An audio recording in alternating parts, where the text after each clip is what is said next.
Welcome to Center of the Universe. I'm Chris Roye, the managing partner, and behind me is 60,000 pounds of grain, getting ready to make some delicious beer.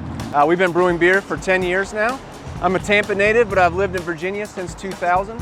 After 7 years of playing in the major leagues and having brewing beer as a hobby, my brother and I turned our hobby into a business, and now follow me inside and I'll show you how to make some beer.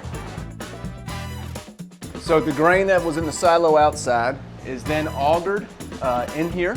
Our brewers will enter in how many pounds of grain they'll need from our base grain. The grain will flow in to the feed pro and then into our malt mill. So once it gets to the malt mill, all of that malted barley will be cracked open, allowing us to reach the goodies on the inside that we'll eventually use to create the alcohol in our beers. Now behind me is where all of that malted barley that we just cracked open in our malt mill falls into the mash tun. The mash tun is where water will be pouring in as the grain flows in.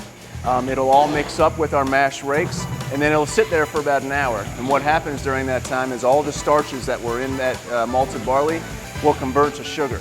And sugar is what we need at the end result so that the yeast can eat it and create that alcohol.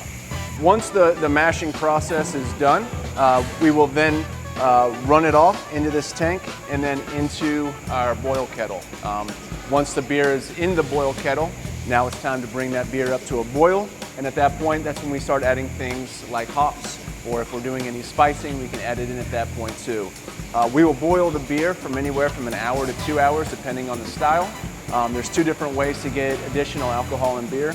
Either A, you have more sugar, which means you use more grain, or B, you boil the beer longer so that the water evaporates and that ratio of sugar to water keeps increasing. So once we put it over to the fermenter, then we'll end up with a higher alcohol beverage.